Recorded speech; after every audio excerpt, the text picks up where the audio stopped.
Segunda carta de Paulo aos Tessalonicenses. Mas por que devemos estudar esse livro? Não teria sido mais prático fazer uma aula para primeiro e segundo Tessalonicenses? Bem, se nós quiséssemos pular e negligenciar alguns detalhes, possivelmente seria mais prático, mas como devemos abranger uma série de questões que são típicas a cada uma das epístolas, então se faz necessário abordar cada uma em particular.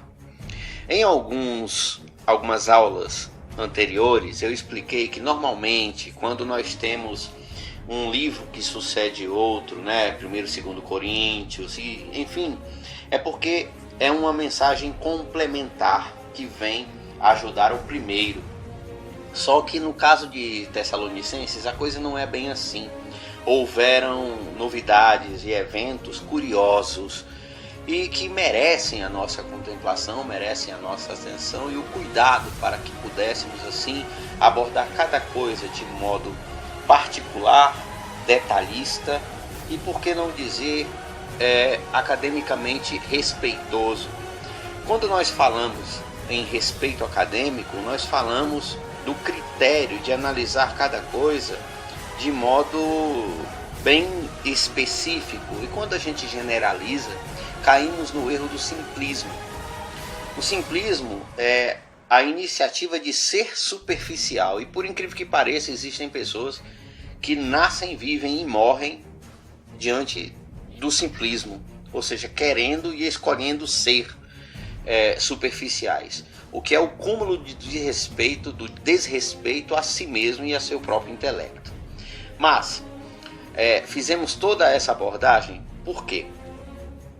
Em sua segunda epístola aos Tessalonicenses, Paulo escreveu conselhos e esclarecimentos aos membros da igreja que não entendiam alguns aspectos da segunda vinda de Jesus Cristo.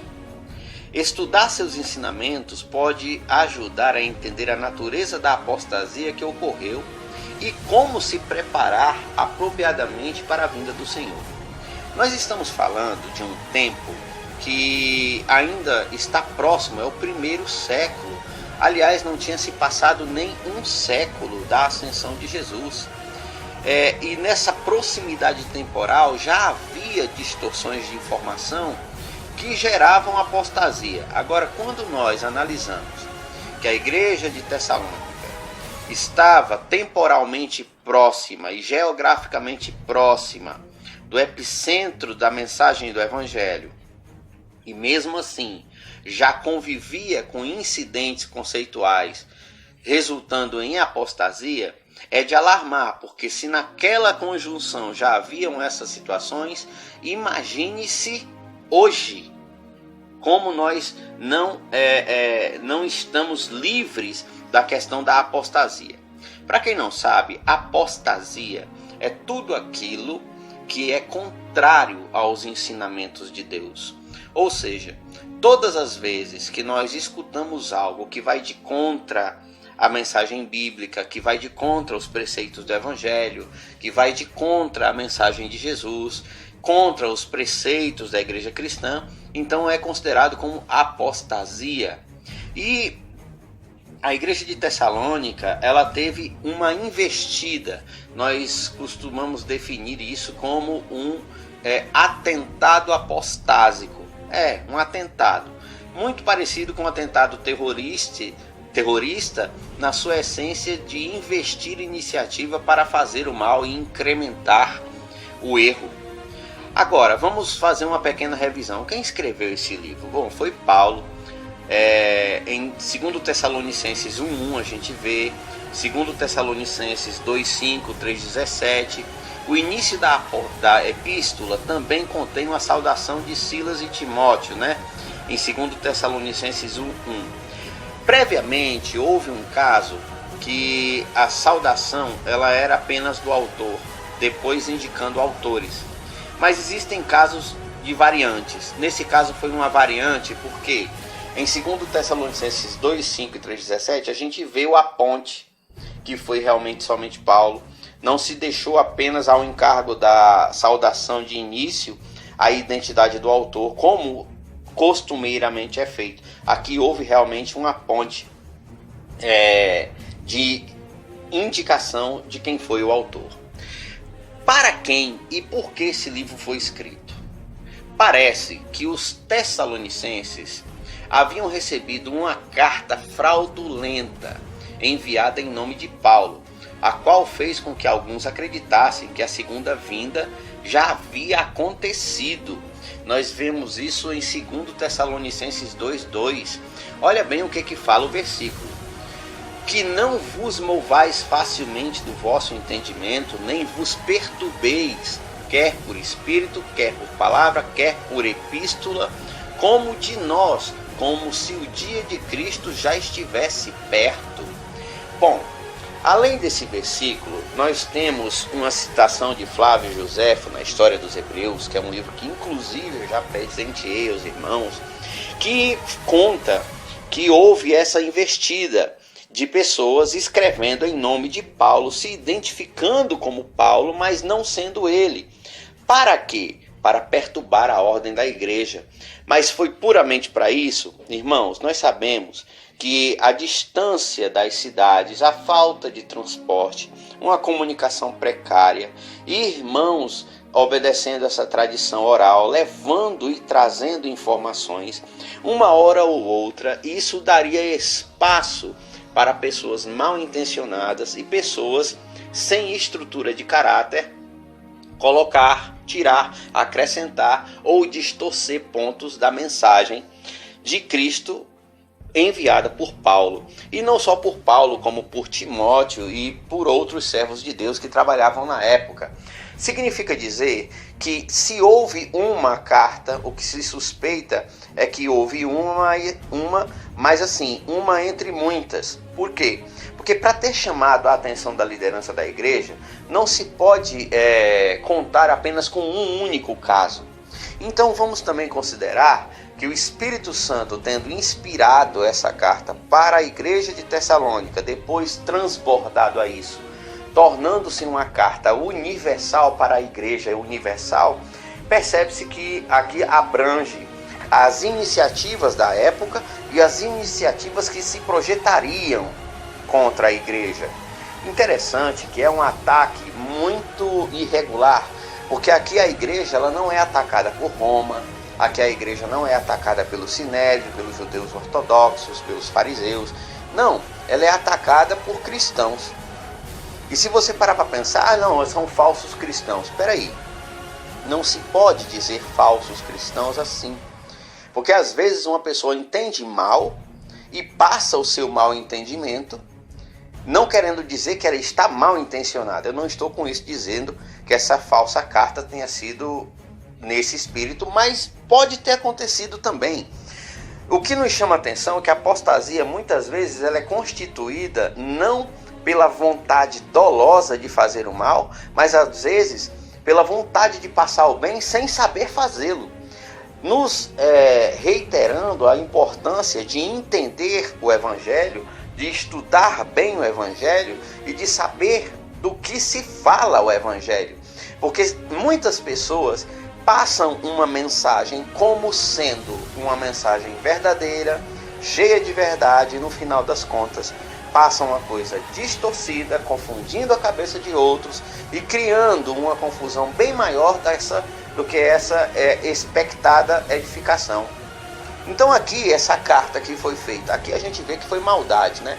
Feita em nome de Paulo, não tendo sido ele que escreveu, falando, olha, o dia do Senhor vai ser segunda-feira agora, viu? Ele vai voltar. Olha, vai ser dia tal. Olha, vai ser dia tal. Nós sabemos que pelas palavras de Cristo, o dia e a hora só Deus sabe. Pelo menos foi o que ele falou naquela ocasião. Então, muitos veem, não, mas Paulo falou, não, mas houve isso, foi revelado, foi encontrado. Ele fala, nem por espírito, nem por carta, enfim, nada que contraponha o que Jesus falou. Interessante que quando a gente vê apostasia, falsidade ideológica, se configura a questão de atentado apostásico, terrorismo conceitual, terrorismo herético dentro da igreja cristã. Agora, quando você vê as características marcantes dessa carta, a gente vê o seguinte: a segunda epístola aos Tessalonicenses fornece detalhes significativos sobre a segunda vinda de Jesus Cristo. Alguns exemplos incluem as verdades de que o Senhor retornará em uma labareda de fogo e que os iníquos padecerão eterna perdição ante a face do Senhor. Lá está em 2 Tessalonicenses, capítulo 1, versículo 8 e 9. Veja, apostasia, falsidade ideológica, e essa apostasia, essa falta de informação sobre a segunda vinda. Então se faz necessário que Paulo escreva essa segunda epístola. Para quê? Para dizer, ó, a carta lá, cuidado, eu não estou escrevendo isso, porque na verdade não é assim, é deste modo, deste. E ele começa a dar características de como realmente será. Não existe uma melhor forma de combater o engano do que a exposição da verdade.